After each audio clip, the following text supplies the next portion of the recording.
Grab your weapon, grab your best friend. We're going on an adventure. It's time to prove that true strength isn't about the size of your muscles, but the size of your heart, and maybe your ability to dodge literally everything.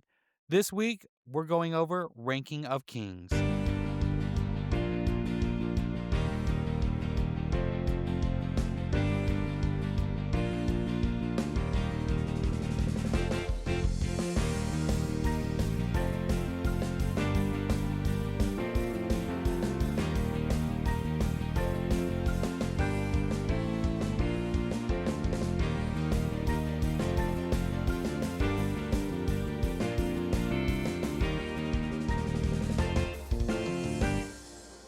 Welcome, anime fans and foodies, to Anime Bento. Each week, we review a different anime and we give you some fun recipes to go along with it. Joining me this week is. Hey everybody, it's me, Epically Dave. Hey, David, I'm so glad to have you back on. It's been a full circle. It sure has. Feels like it's been a minute.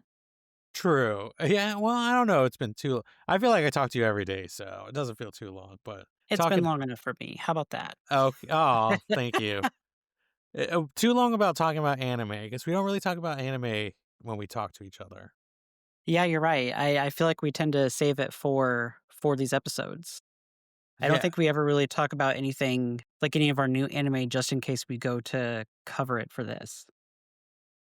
Okay, this might be just side note, but man, we haven't even talked about My Hero, and the last season just started. Yeah, we haven't even touched it yet. I'm not caught up because I'm only watching dub. Sorry, everyone. But man, well, we need to talk about that eventually in our downtime. But I have thoughts. Yeah, absolutely. But I am excited to talk about this anime with you. I picked it especially for you because I thought you would enjoy it. Especially for me. Okay. Yes. Well, you're right about me enjoying it, but why especially for me? Well, when we first started getting to know each other, you said you wanted to learn sign language. I don't know why that resonated with me. And I was always like, oh, David is the sign language guy. So when I saw this anime and there was a lot of signing in it, there's not a lot of signing in it, but it's part of the anime. I was like, oh, maybe David will enjoy this one. Fair enough. Okay. I mean, you are right. I have always wanted to learn sign language. I'm still, gosh, how long have we been friends now? 5 years, and I still have not learned any of it. I mean, I can't blame you. My Duolingo bird is upset at me. He's just on my app angrily looking at me. He's been like, it's been 300 days since you last tried to learn. But let's dive into some recipes for this week's anime. This week, we have some delicious treats for you to try out. Our cocktail is called the Mitsumata Elixir, combining blue curacao, coconut rum, Midori, amaretto, pineapple, and orange juice. This is going to make you wish you didn't lose your third head. Our our mocktail this week is Despa's Payment, combining orange and lime juice, adding mint honey syrup, and topped with ginger beer. This is going to bring you the payment to become the next number one king. And finally, we have Boji's No Bake Cheesecake. This is a fun, easy, no bake ube cheesecake. This will have you craving for seconds. And don't worry, you don't have to be a giant to eat it. Hope y'all get a chance to try out these recipes. If you do, we would love to see them. Tag us at Anime Bento. Now let's jump into the show. Ranking of Kings. The story follows Prince Boji, the first prince of the Boss Kingdom. Despite being born deaf and incredibly small, Boji is determined to fulfill his dream of becoming the greatest king in the world. A world where monarchs are literally ranked by power and prosperity. Ranking of Kings aired in October of 2021, and you can stream it on Crunchyroll. Spoiler warnings. Warning, the following contains information that could ruin your anime viewing experience. Turn back now if you're not caught up. Okay, David, Ranking of Kings. I'm just going to start off the bat that this is one of my favorite animes. It's moved its way up there. It's in the top 10. I want to know what you thought of it. Truly a work of art. It was not something I expected. And as the show continued, it was, oh, gosh, I can't even put into words how I felt about this anime. Uh, you talk about it being one of your favorite anime. For me, one of my favorite characters of all time has got to be Boji. The the kind-hearted, the innocence, but also trying to be fit for a king. I love him. He was my my reason for continuing the show so much.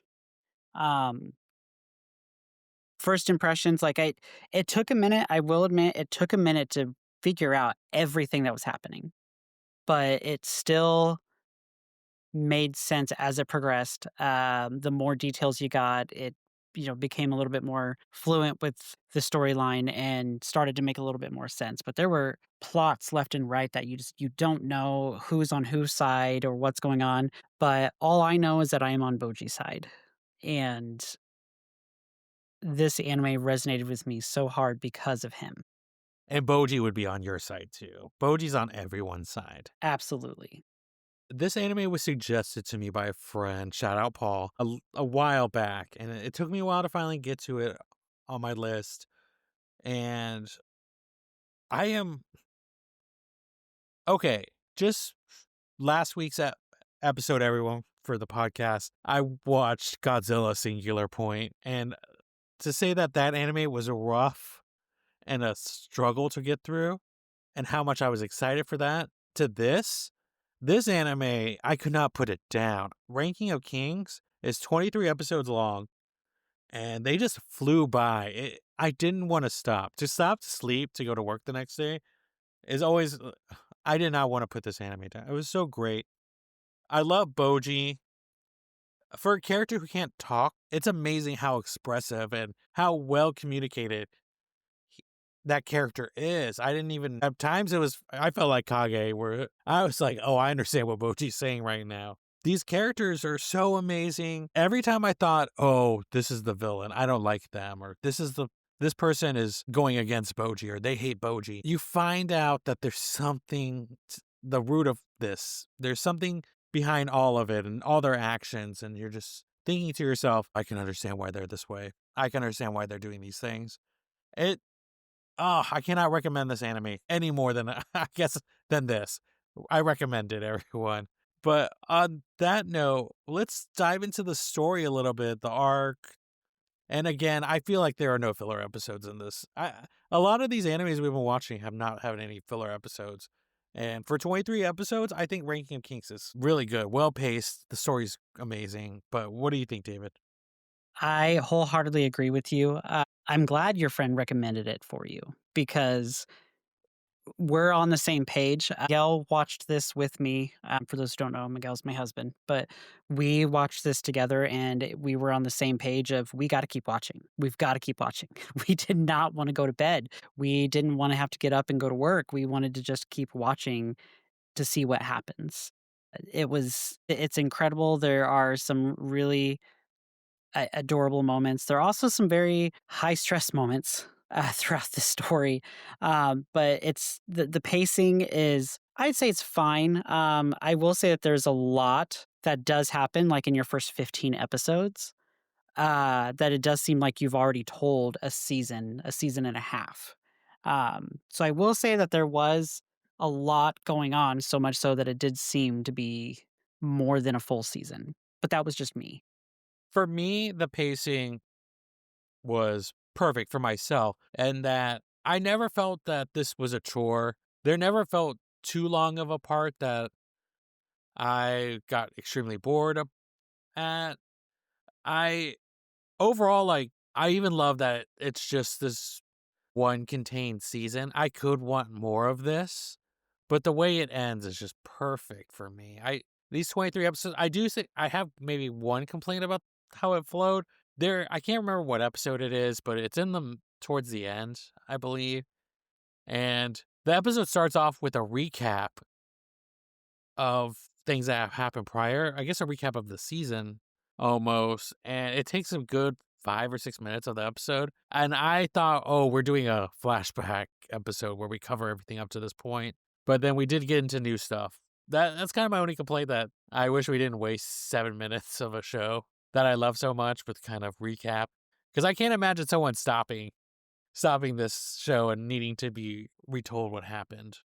Well, there were definitely a lot of those kind of moments where, uh, they don't make it clear that that it's a flashback. And you're spending minutes on end trying to figure out, like, "Wait a minute, wasn't this character just wearing a completely different outfit? Did they just do a time jump?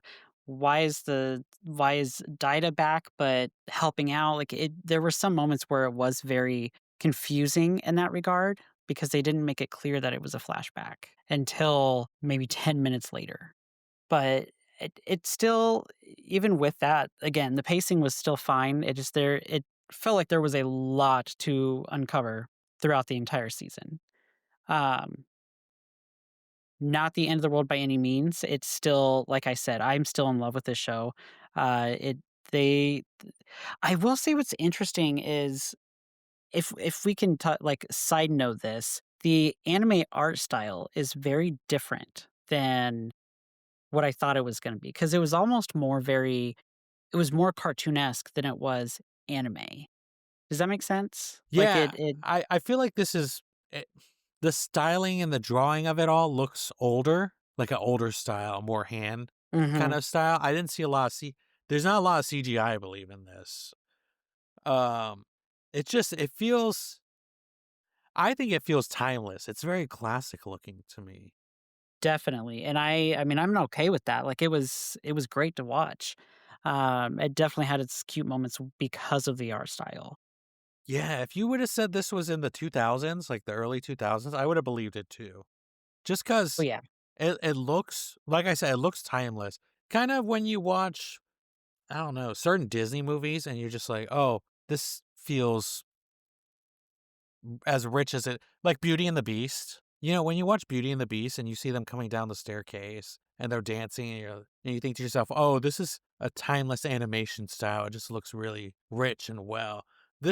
I guess this looks like a storybook almost to me. Yes, and it reminded me of a few of, like, the newer Cartoon Network shows, with the art style, and not necessarily in a bad way, but in a way that, like, I would have expected I would have enjoyed. Um, but they definitely did it really well, going from the web manga that it is to now the anime, and it's I don't know, it's great. I liked it, not what I expected at first, but I still thoroughly enjoyed it. Oh, me too. Like I said, it just feels that I can rewatch this over and over again. This will be my second rewatch of it. It just feels like a really good story, even though you know what's gonna happen at the end. It's told really well. The characters, I can't wait till we dive into all the characters. I will just say I might say there's no character I don't like in this anime. Every character redeemed themselves to me in this show. Which is interesting because we started talking about that too, especially with, before we get too deep into, like, the characters, but Queen Hilling, like, Oh, yes. immediate hate, like, the way she was talking to Boji and, like, the way she portrayed herself and the way that it seemed she wanted to have Daida on the throne over Boji and everything, but then getting all this backstory of who she is, what she's been trying to do for Boji, and, why she has her thoughts and opinions, um, but also the love that she has for Boji at the same time and what she would do to protect him. It makes them very complicated characters. Um, it makes you love and hate them. Well, I think that's really well put. Ev every character in the show is complicated, is more complex than what they seem to be when you first meet them. 100%, and that's definitely where, it makes them more human, more than anything else, is that complexity, um, but it does it in such a way that it's not like in any other, anime where they can be complicated characters, but, I mean, this show, honestly, half the time gave me Game of Thrones vibes, half the time, so it was definitely one of those I wanted to keep watching for that reason, like, "Oh, is Boji gonna end up on the throne, or is there gonna be somebody else?" And, uh, there's a lot of people getting mauled by lion creatures and stabbed, and body's taken over, like, I'm like, who's gonna come out on top with this whole thing? 'Cause it's quite the story. Um, but yeah, as we continue to progress in the storyline, you tend to like every character for a reason or another. Well, on that note, I think we should just dive into the characters. Let's do it. Okay, first up, as always, we have our main guy, or our main character, I mean. We have our main person. Sorry, everyone. I don't know why I got all weird, but we have our main character, Boji. I know we all love Boji. What do you what are your thoughts on Boji? Boji is innocence. He is kindness. Uh, his entry to this whole anime was absolutely adorable. Um, Walking through town because he gave up his clothes, uh, essentially butt naked, um, trying to get back to the castle, and everybody sees this young prince, is just like this goofy little, uh, deaf kid who doesn't have a care or any sense in the world, and in all reality, it was pure kindness out of his heart as to, like, what that's why he was the way he was at that moment in time was because he gave his clothes up. Even though you find out very quickly why he was giving his clothes and the other person wanting those clothes for money and food versus because they truly needed it. Uh, Seeing Boji's growth from his kindness to then having to display these characteristics of a king, he gets in trouble for being a dodge then attack fighter, being told that those are not that's not the fighting style of a king. Even though he kept winning over and over again, he's trying to be who he wants to be by just being himself. And I really think that there is something really important in that lesson is just because like if you're wanting to be someone specific or wanting to be something or do something with your life, but you can still do it by just being you.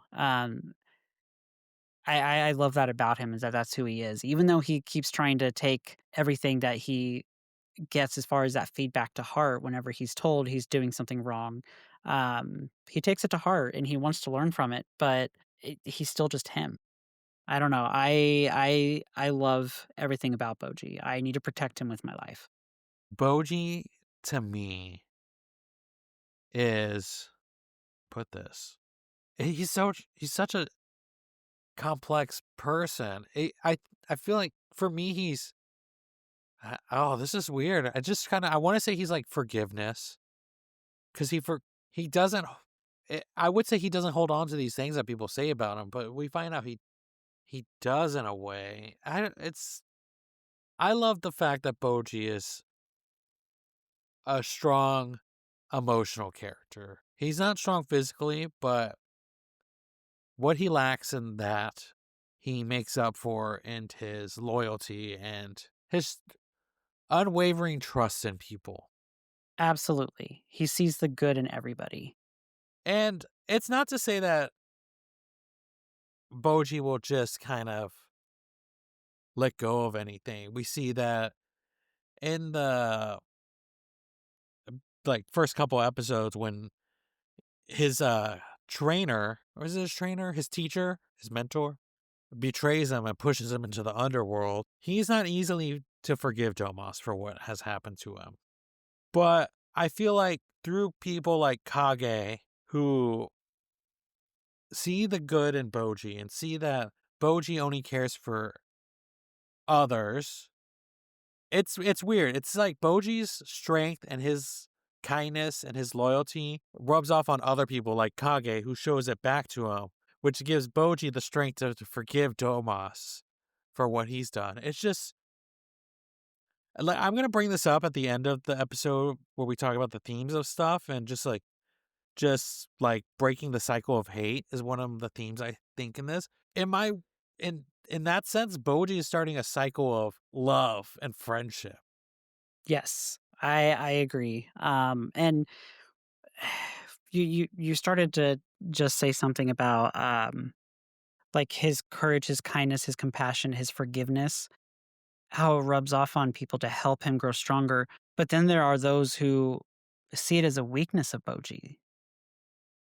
And I feel like that it's the exact opposite because he those characteristics are his greatest strength in order for him to be a great king. Oh, definitely. And I think when I see Boji, we see Boji fighting with Daida in the beginning. And Boji's constantly dodging and he's getting these hits in on Daida, but he's not attacking full force. Because when we see the flip side of it and Daida's attacking Boji, Daida beats him hard. And the comment made about Boji's fighting style is that what was it? It's not Kingsley or it's not a respectable way of fighting. And we see Kage witness this, and Kage says, "Oh wow, Boji's very smart and very technical." And then other people see it as, "Oh, it's a cheap way of fighting." And it just felt like the world was against Boji, or the world didn't want Boji to succeed for any reason. No matter what Boji could do, it wasn't good enough for the surrounding people around him to allow him to be the king over his brother. It's just to prove that Boji has never let anyone hold him back. He knows what he wants and he's willing to work to get to it. Yeah. Yeah, no, uh when it comes to Boji and everything he is, I think of every past anime character that has some sort of characteristic that is shared with Boji. There are several that have different characteristics that you love about them, but I don't know, I just Boji is so different from most, if not all of those kind of characters. Um, I want more anime like but there probably already is, right? I want more anime like this, with this kind of character who has some sort of, like, tendencies to be everything good in a person without having to show because it do we know how young he is? I don't remember if that's ever stated anywhere. Well, okay, I think Daida is he's gotta be 14, 15 years old, you think? He Around took there? a wife at It the seems end. like it. Yeah, So maybe oldest Daida's 17, youngest I would say 14. but Boji is older, Yeah, so Boji is about what, 2 to 3 years older? something like that, So, what, 17, 18, 19. He's 19, oldest, even though he still 17. comes off as, like, a ten-year-old boy. Yes, but that's because he's small. Right. So and I also think his innocence comes in a factor, making him seem younger than he is. I just my last thoughts on Boji is that Boji is a main character that I love. A character who doesn't suddenly gain superpowers, who has to really work for it, who doesn't let other people stand in their way to achieve their goals. They know what they want and they know that they have to go on this journey to achieve it. Boji's just such a great main character, in my opinion. In my sense, he's one of the perfect main characters. It's just he does no wrong. He does no wrong. Boji is so pure that it would bother me in any other anime, but in this anime, it just works so perfectly that he stays pure. Yes. 100%. Like, I'm all for, like, a main character, goes bad redemption arc, but sometimes it's just not needed. And in Boji's case, it's not needed. I like seeing everything he is and every bit when it comes to him growing as he is. Um, Sometimes people are just people consistently. A story doesn't always have to be about them changing to make a story good. He changes more physically than anything. I will say, yes, he gains more strength, but his heart stays the same, which I enjoy. Next up, I would say not a main character, but I lumped him in the mains because I love him so much. And he's a to talk about characters, sidekick characters that are just that grow on you instantly. This is a character that I attached to quickly, and I would say he is my favorite character in the show. and that is Kage. I love the design. I love the voice. Kage is just such a great friend to Boji. Loyalty to a T. I think he's funny. There are definitely moments where Miguel and I were both truly laughing out loud to some of the things he said. But when it boils down to like the loyalty he has for Boji, because he's seeing all of the pain and the hurt that Boji is going through and how people are treating him when he did nothing but present kindness to Kage. I think there is a lot about Kage that really needs to I don't even know what words to use. I'm kind of taken aback this episode at the moment. Kage is one of those characters. They give you a backstory, but like you still want to know even more of the backstory because of who he is, how he's raised, but how he came to befriend Boji. You get to see that part, but I don't know. He is one of those characters that he's seen the rough edges of the world. And then he finds this joyful boy who just wants to help him in any way that he can. At first, he just wanted to take advantage of him, but then he realizes who Boji is as a person, experiences what Boji is experiencing by observing, and realizing that Boji needs that fan, that friend, that loyalty, somebody who's truly faithful to Boji who won't turn his back on him for whatever reason. And he's with Boji essentially the entire story. And it almost makes me feel like, man, I wish we all had a Kage in our lives. Uh, we always want to be that faithful friend. We always want to be there for them. But Kage, he's a shadow, right? He's part of um, a clan of assassins. But the way he's depicted in this anime is he's a shadow of sorts, and you could have a deep conversation about that in and of itself about him being a shadow. But this shadow never leaves Boji's side. He's his friend through everything that he goes through and is there all the time. We as human beings try our best to be that for all of our friends, but like you're in my case, where physically we're not there around each other as often as we would like to be. But we still have each other's back through thick and thin no matter what. But it is definitely wholesome seeing it in this anime form where because he's a shadow, he can literally go anywhere with Boji and have his back.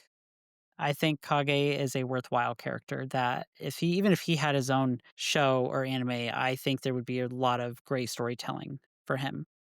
I don't want a Kage spinoff because I don't want Kage without Boji. I don't want them That's ever very to be true. You're right. separated You're again. right. You're right. My bad. My bad. You're right. You're I right on need that. them together. And Kage, man, you meet Kage, and I feel like I'm going to say this about every character we talk about.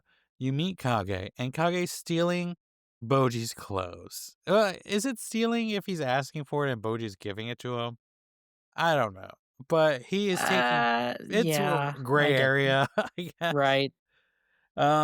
But he is a thief and he does steal. And then we find out that when he was a child, his mother was killed and he was abandoned and he's just kind of been trying to find his place. And one of the parts in his flashback that really stuck out to me was when he's talking to his mom about them being shadows and why people hire them. And his mom saying that it's just because this is what we were made for. Our bodies can do this, so that's what we do. And she was talking about how they do assassin work, and if they were to ever be killed, it's just kind of the turnaround of the world, like the circle of life, I guess, or just um, an eye for an eye, something like that. It's just, but you really think all Kage wanted was a family, and all he wanted was a friend, and the world only saw him as a monster or something like someone who can't be trusted. And then Boji comes into his life, and Boji sees him as, even before they become friends, Boji sees him as a person and someone who needs something, and he helps him without asking anything in return. And it's just amazing to see that Boji's able to break down Kage's walls and how Kage is there to support Boji no matter what. Kage risks his life many times, even sacrificing his life at the end to protect Boji as someone who's shown him true kindness. I Kage is just so amazing, such an amazing character, and so just such a great comic relief. There's so many funny characters in the show, and Kage is just so funny. One of my favorite moments with Kage is at the end, towards the end, when Queen Hilling is asking him, will he bow and swear his allegiance to Boji protecting him? And then Kage says, I don't owe you any words. And he calls her a jackass. And then she's like, how dare you? He says, well, if you stop being a jackass, I won't call you a jackass. That is my favorite moment almost of the entire series. Miguel and I were truly laughing our butts off at that scene. It was so funny. And thinking about, I love that, and it's just how she was thrown back by it. 'Cause she's kind of a proper queenish thing, and And he's just then calling her jackass.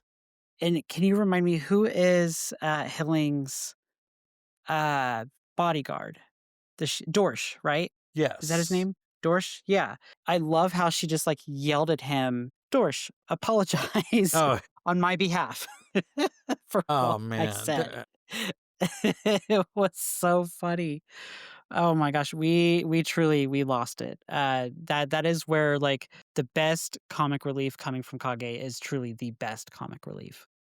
And just in that, him calling her that, and there are so many other moments where Kage does not care who you are. Kage does not care if you're a king, you're a prince, you're a queen, you're a servant, whatever. He's gonna just tell you how he feels. He's gonna lay it all out there, and he's gonna say whatever's on his mind. And sometimes it is hurtful. Sometimes he does say things that hurts Boji, but as a good friend, he also realizes when he is wrong.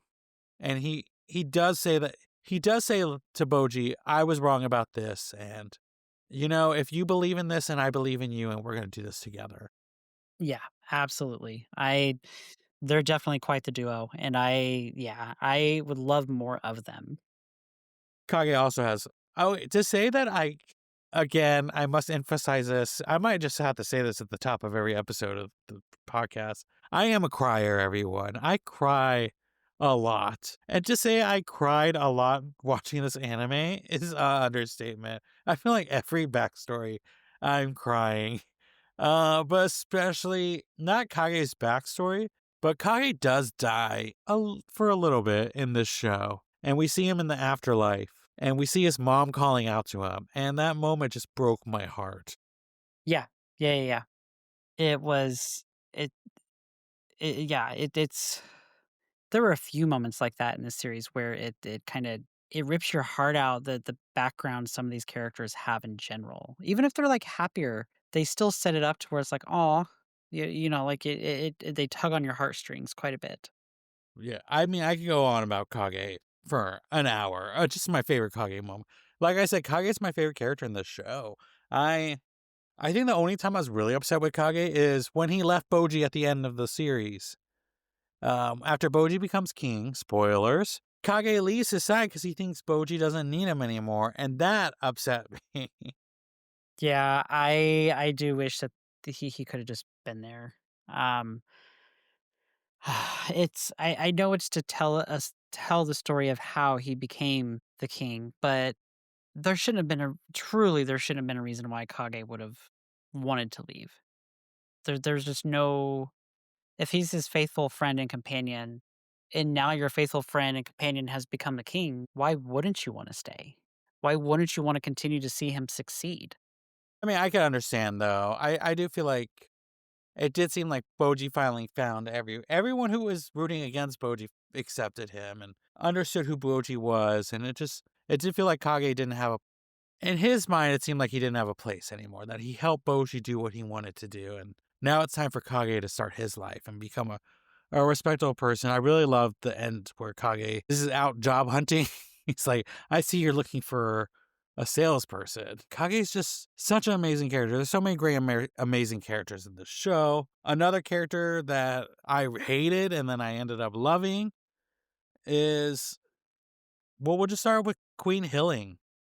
Like Yes. a character that I I thought when we kind of dove into healing the first 4 or 5 episodes, I was in my mind thinking, "Oh, we're getting that stepmother trope of evil stepmother Evil comes in." queen. Yeah, just Yeah, I have yeah. my own child now, and this is the one who I'm going to be backing for king. And I don't believe it. Just it felt like, oh man, because they did tell a little backstory of Queen Hilling and how she wanted to have Boji feel like she was his mother as well, and she was trying to I don't know, earn his respect, earn his trust, become of that figure for him. And then we get these flash forwards to the present time, and she's so rude to him and she's so mean to him. And it's just, oh man, is she gonna be like this the whole season? It's just, and I was like, oh, I'm glad we're leaving the castle so we can be away from her. And then suddenly moments happen, and I'm like, never protect this woman, protect her at all costs. I mean, what were your thoughts on Queen Hilly?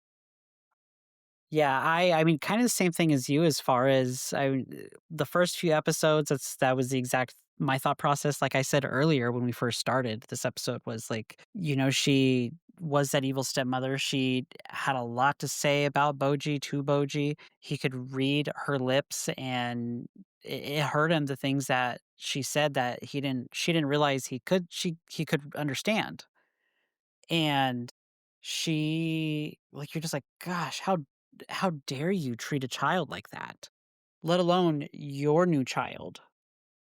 And it just it was so frustrating. But, yeah, as the stories continued and you get to know Hilling a little bit more and the things that she was trying to do for Boji, um, to become a mother for Boji, and to be that queen that everybody wants to be, uh she's highly critical of Boji, but she absolutely cherishes him, uh, whether or not he's her real son. Um, she spends so much time, with Boji. She heals him consistently all the time whenever he gets hurt. Uh, I don't know. I want to dislike her for the way she was at the beginning of the story, but then understanding it's she's trying to get him ready for the throne. Obviously, when the time came, she did decide he was still unfit for the throne. I do think that may have been her way of trying to protect Boji. Um, but I do think that all of the effort she put in to be strict with Boji was to help him and try to protect him in the only way she knew she could do. She could she could be for him. So I do genuinely love her. I think she is one of those, individuals that are considered uh, complex character. I would say the same thing, that I do believe she was in her. It might have been just a misguided way of trying to protect Boji, but she was trying to protect him from the world, it seemed like. I love at the end when they're trying to crown Boji as king, and he's very hesitant about taking the crown. And she looks at him, and we get flashbacks of moments with her and him. And she says that, what does she say? That he's lost his courage. And then she corrects herself. She says, I took it away from him. And it's just these moments of that where she realizes, oh, I have hurt him. But then we get to see how much that she truly does love him and does care about him. There's the beginning when he wants to go on that trip, and she reluctantly sends him off. It's when she heals the snake, when he's really sad about the snake dying. And oh, by the way, healing has cool healing power. Healing has healing powers. A tongue twister. It is so amazing. I loved seeing that magic aspect of it. I'm glad she had it. And how, as much as it felt like at times she hated, or not hated, didn't care about Boji, because I don't think she ever hated him. it was just moments where if he needed her, she was there for him. Yeah, I don't think there was ever a hate. I definitely do think it's again, I think she was just hard on him when she felt she needed to be. But she definitely was there and, when the moments he needed her most. Most definitely. I some of my I just it's so weird. Just dislike a character so much, and then at the end being like, "Oh, I love her." When she's wearing that suit of armor, and she's just on that horse. She's like, she's saying, "We have to get back to the castle," and you just see her riding on the horse in that big armor. It's hilarious. And then on the flip side of how you think she would not be treating people well, or she seems very stuffy and very, I don't know, self-centered, selfish person. It Um, comes off that way. yeah, but then the way she treats the guards when the guards are in danger, I don't remember the name of the guard, but on the guard's armor, it was number one on it, and it was a female guard, which I thought was cool too. And she could have left that guard to die, but instead she comes back and she's trying to pull the guard away from the battle so that they both can live. Yeah, she definitely has a care. She's just a strict person, but she definitely cares about her people, her kingdom, her those who are closest to her. Um, Definitely one of those misunderstood characters. Yes, and in that sense, I feel like we should just talk about Daida. Daida, Boji's was a half brother and Hilling's son. Yes. Uh, Stepbrother. Stepbrother? Wasn't it like a half brother? Half-brother as if they had oh, well, yeah, They have the duh. same dad. Yeah, yeah, same dad. Yeah. I was just about to define that, but yes, Daida is Boji's half-brother. Yeah, because Hilling marries Boss, Boji's dad. And I wonder why. Well, I guess Daida takes after Hilling then. Because Daida's not a giant either. We find out why Boji's not a giant. Right, right. But Daida doesn't have giantness in him. So I guess he takes more of Hilling. Man, nah, I don't want to get into it, but having a giant baby must be rough. That I mean, you're a Can normal you human. just You're a normal imagine human. trying to hold a giant baby? It reminds me of, the movie Elf. Oh, when he's being raised with the Yeah, elves? I was gonna call them yeah, with his elf gnomes. dad. Yeah. Oh, and he's on his lap? Yep. Oh, yeah. Daida, a character that I hated so much. I think halfway through this anime, I hated Daida. I mean, I hated him episode 1, but that was me. When did you flip? I wonder if it's the same time I flipped on Daida. When you start getting the backstory of him caring for his brother, uh, I believe it's when he's trapped in the mirror dimension or whatever, where The dark he's dimension. yeah, Wha- Wait, is that what it's called in Yu-Gi-Oh? the dark no, that's the Shadow Realm. Yeah, he was in the Shadow Realm. Essentially.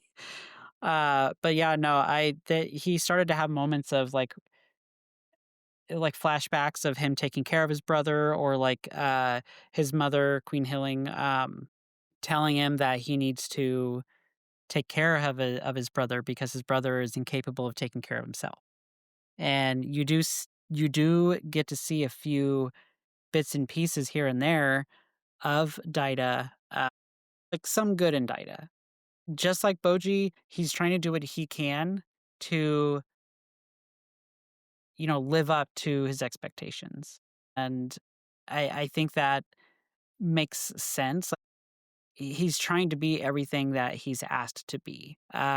You definitely see some envy coming from him towards his brother. Um, he believes that he's he has to work for everything to be that prince, to hopefully be a king. The fact that he's working with the mirror to get what he wants. Um, it I really, really disliked him for that, but then I really, really liked him after. Well, let me back up just a little bit.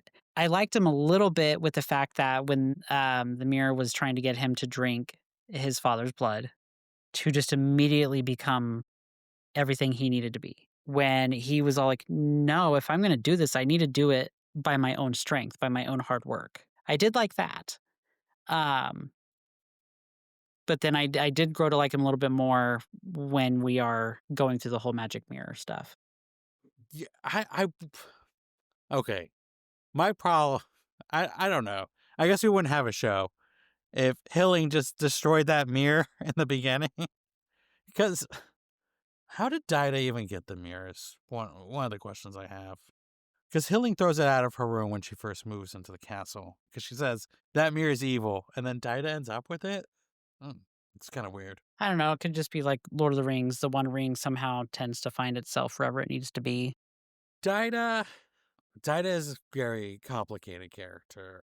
Someone who I don't know. I wonder if it's because everything was taken away from him that we got to see that he developed a heart, or did he always have the heart? We do see there are moments in the past where he has defended Boji from bullies, but he was just so mean to Boji towards the end, but towards the beginning of the show, towards the end of the crowning of the new king kind of time. And I wonder how much was the mirror's influence over him. Yeah, whether we think it was him or was Miranjo. yeah, was it him or Miranjo? And Which makes me go back and forth of whether or not did I really like Dida or did I not? I like Dida at the end. At the end of it all, when everything's said and done, I like Dida. I like that Dida got what he deserved in a sense. Tried to kill Boji in the beginning of the show, right? He tried to kill Boji, everyone. Are we So I guess getting stuck in the Shadow Realm is a just dessert for that. It's a good punishment, good time out to think about what you've done. In there though, he does meet Moranjo as a child form of herself. And he does take compassion upon her. Kinda we see in that area, well, I keep going the Shadow Realm. We see in the Shadow Realm that Moranjo is being attacked by these people, and he defends her without kind of knowing the full story of it all. She's wearing a mask. The mask comes off. He hands it to her. He sees her face is very disfigured. And he says, "Oh, you're a monster." And then he learns about her, and he befriends her. He says, "We're gonna get out of this together." And it's really great seeing that Dida learns. Dida grows. Dida's not a good character in the beginning, and then he grows to be a good person. And he grows to do the right thing. And I really love that about Dida. It's hard to hate that character at the end of the day for me. Yeah, no, and I get that. It like I said, it's so complicated, and for me, not knowing where his true intentions lie based on what we've seen, it he's definitely that character that he's trying his best to be what people want him to be. Oh, oh, definitely. And one of those people who wants I can't I it's weird in the beginning when we see his father's frozen body get chopped up and then he has to drink it. It is weird he just didn't walk away from that moment. That part was wild. We were watching and we were like, "What in the world is going on?" Because the mirror Moranjo, well, we learn that the mirror is Moranjo, and then it leads him down this secret room, and then we see his dad's frozen body, and it's chopped up. Well, it's basically in a giant blender. They have a giant blender, and they blend the body, and then that body turns into an egg, and that egg grows into a giant chicken monster, and then they fight the chicken monster, and then he's got to drink the blood. Yeah, yeah, that was it was so weird and wacky. And I was thinking, well, good on you, Dida, because he didn't want to drink it because he basically said, "Oh, there's something fishy about this moment. This is all weird," and he refused to drink it. Unfortunately, he was knocked down and forced to drink it. But he was right not to trust the liquid, the strange chicken dad liquid. But I think on that note, that brings up our next character that I think we should talk about is the mirror herself, Moranjo. And this character was so complicated to me. Talk about a complicated character to like complicated character and like how I feel about who she is. We learned that there is a mirror throughout this whole show that's telling people what to do. And we find out that in that mirror is Moranjo, a person who was saved by oh my god, now I can't Bochi and Daida's dad. Oh no, Boji and Daida's dad when she was a Boss? kid. Boss. Yeah, And I don't know what did you think about Moranjo? definitely gosh, she was a crazy, crazy character, um, with some interesting story. Um, Now I feel like we kinda have to divide Miranda's character up into almost like 2 characters, You right? think Because Mir and human? yes, because she's something different when she's the mirror versus when she is just Miranjo. Well, she does realize I'm at the end she is like I did all that stuff though. She is saying, "Hey, all those bad things, I did do that, even though I was a mere person." Right. Which, I mean, and that's where I'm like, "Okay, maybe I don't like her as much." Okay, I have a Um, question for you. yeah, It is about Moranjo. Does okay, she made a deal with the devil demon? Is that why she got trapped in the mirror? that's kinda what it seemed like to me. If any character I want to see more of their backstory or what happened, it might be just a boss Moranjo story of what happened to them before he became king. There's so many Right. questions I have for her. Okay, Mir Moranjo. What was that for you?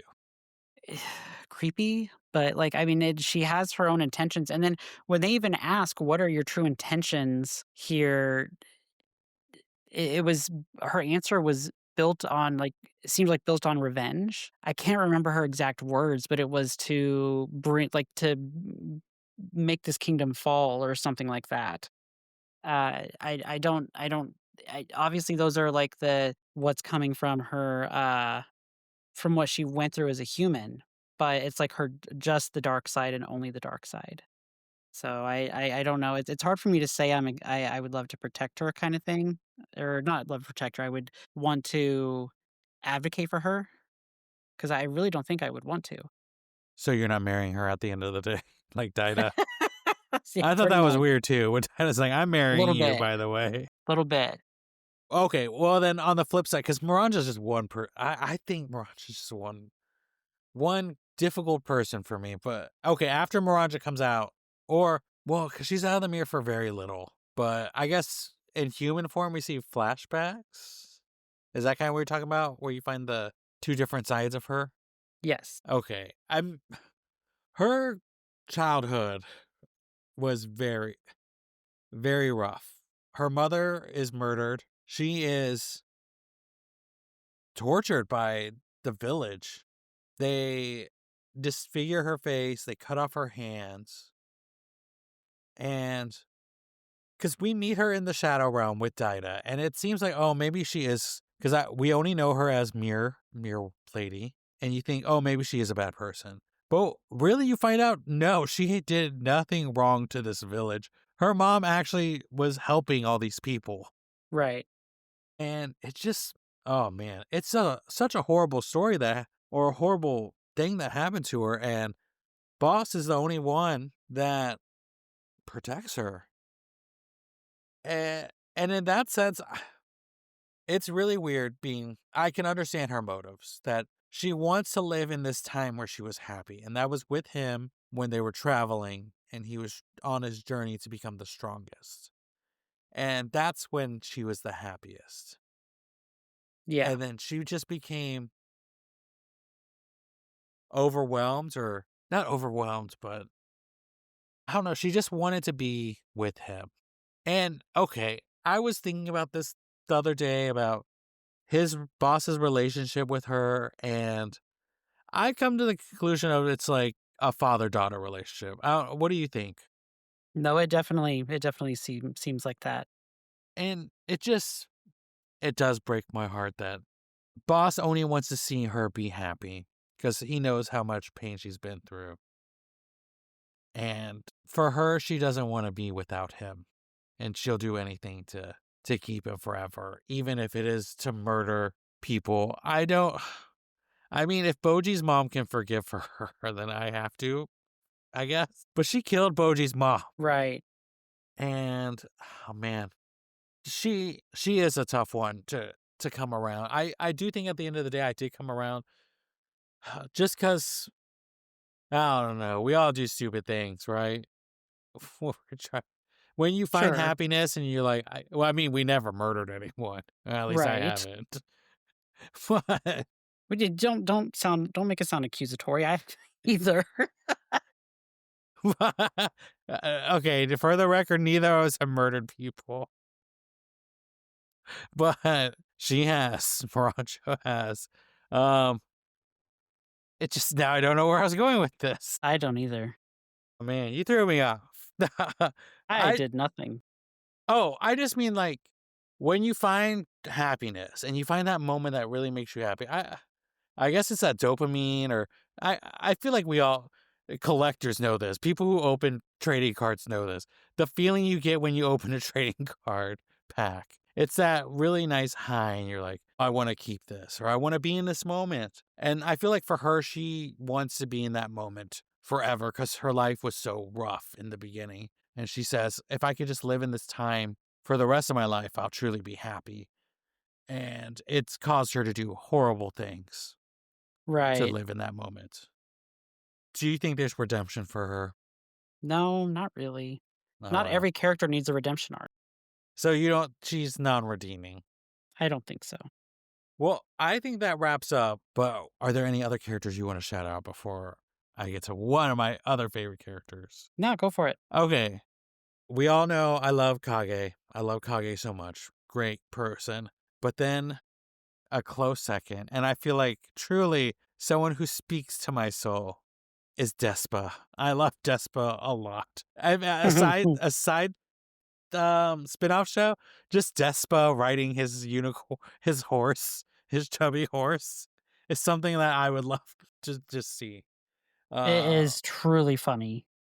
when we meet Despa, Despa just seems such a greedy character. He is a greedy character. He does a lot for money. But to see, I thought we were just going to get a short time with him. He was going to kind of take Boji's money, say some words of wisdom, and then Boji's going to be off.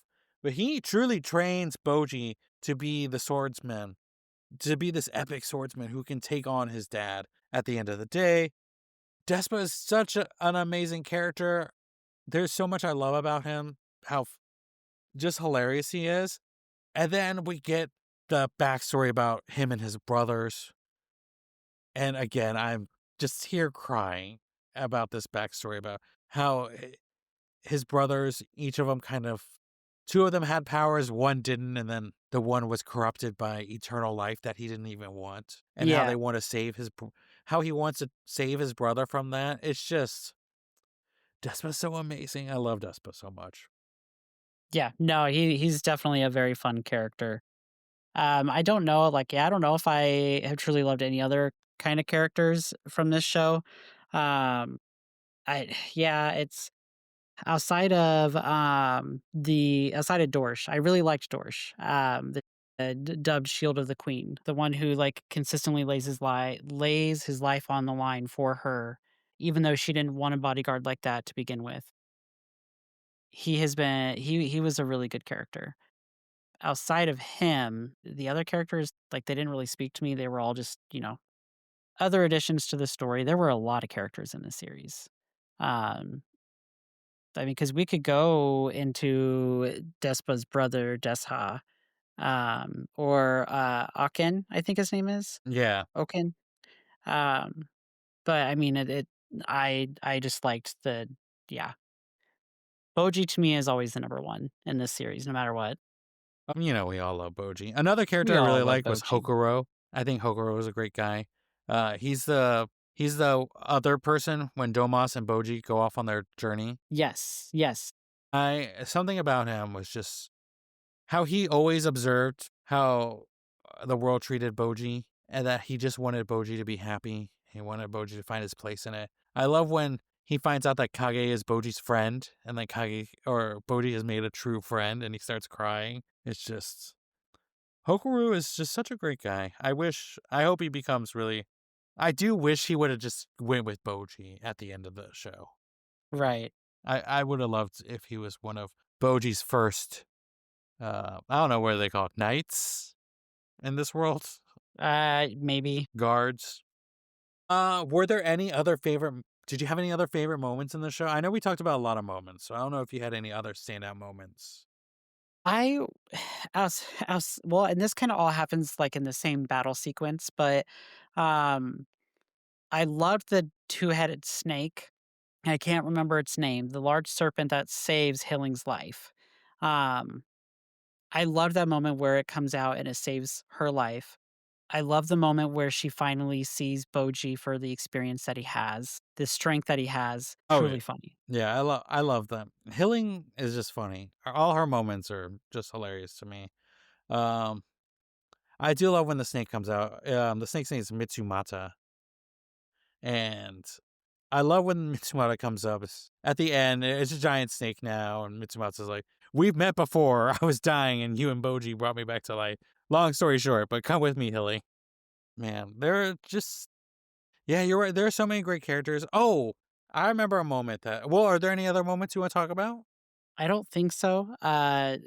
I like I said, I mean, we've gone through most of the story again with by going through the characters, just splitting it up differently. I think that the humor is in the right spot, the action is in the right spot. Again, I think that the story is long, but worth it. I would just a shout out to another moment that I really loved real quick is the when Boji is on his journey and then he runs into that weird king that went crazy in the woods. You remember Yes. when he gets trapped and then they sacrifice the boar or they like lift the boar up to tribute? I love the moment of just the spirits going into the clouds and then the clouds shooting out new animals and they're like, we lift these spirits up and then they become new animals to like replace the ones that we have taken. I really love that moment. I just wish it didn't get all weird and creepy at the end. Right, right. But on that note, um, what were some of the themes that you took from this show? I kinda go back to what I had originally mentioned before with, like, Boji always being his authentic self. He wants to be kind, he wants to be helpful, he wants to be compassionate, he wants to be a king, and there's nothing wrong with being a king the way he is. Like, be who you wanna be by being who you are. Um, I think this story was authentic in that it was very unique with, the fact that they used a deaf child to be the main story, or the main protagonist, but it wasn't just about that. It goes beyond that. It talks about his personality, his character, and it is it that alone has made that story fully worth it to me. I that theme alone of being your authentic self is what I want it to be. I like that. I like that a lot. Like, as I was saying, for me, it was about breaking the cycle of hate.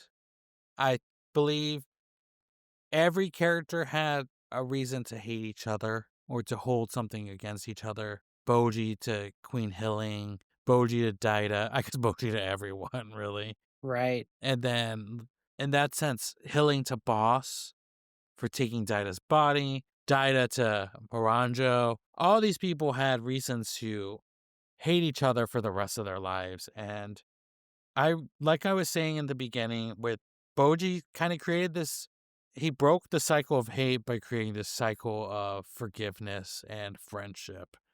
And for me, that's the takeaway from this is just you can't let these things consume you. And if Boji let this stuff consume him, he would have become a way different person at the end of the day. Yes, 100%, but I'm so glad he didn't. Well, like with every show, we rate it on our scale. So, David, what do you give Ranking of Kings? I would have to go with mouth-watering. I think well, Are you switching it yeah, up? Are you I switching it I up now? I would probably no, I'll stick with mouthwatering because I would say my only complaint, and I know even satisfying is considered no complaints, but it was still mouthwatering in that I kept wanting more. I wanted to binge this series, but it did seem like the story lasted a very long time. I feel like we differ here. Well, our ratings aren't too far apart. I gave it a chef's kiss. I love this show. I can see myself making this an annual watch.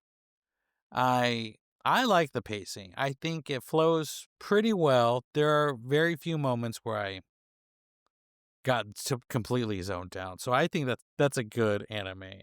For me, I zone out a lot. So to say that I Right. barely zone out is a compliment, as an actual compliment. I love the style of drawing. I said, I love the style of drawing. As I mentioned before, I feel that it's timeless. It reminds me of those classic children's books. What are they called? They have like the Golden Spine. Do you know what I'm talking about? Oh gosh, that was a long time ago. But they're like making a Um, comeback.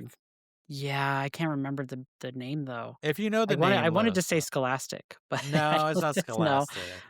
Uh-uh. But it just reminds me of a classic children's story. I love Boji. I love Kage. I think that friendship is perfect. It reminds me of like Samwise and Frodo, but if they were both Samwise. Right, right. In the perfect world, you get two Samwises. Absolutely. And yeah, I don't even think I need more story. I would love a second season. I don't think I need it. I think it's just where it ends. It ends with Boji wanting to go on more adventures and to create his own kingdom. And it kind of is just Boji and Kage going off. And I think that's perfect. I already know what's going to happen. I know that those two are going to be loyal to each other. They're going to run into danger and whatnot. But as long as they have each other's backs, we're going to be fine. And Boji will win over the hearts of people. So I don't Of really course. need a sequel or a sequel. I don't need a second season. I I thought love there was a this. second season. I don't think that's a second. I saw that there was another thing. I think that's a retelling of the first season Uh, and just shorter episodes. Because everything gotcha, I went through it real quick because I haven't seen it, everyone. But the titles were very reminiscent of season one. gotcha. So I don't think it's a second. I wish it was, but I don't need it. I love the show the way it is. It's great. But those are just our opinions. But we would love to hear what y'all thought of this season. Tell us who your favorite characters were, your favorite moments, and even if you didn't agree with our ratings. You can leave us a comment at Anime Bento Pod. You can find me at Jimsa2. And you can find me at Epically Dave. That's all for this week's That's all for this week's episode. Until next time, stay legendary. Peace out. Bye. Bye.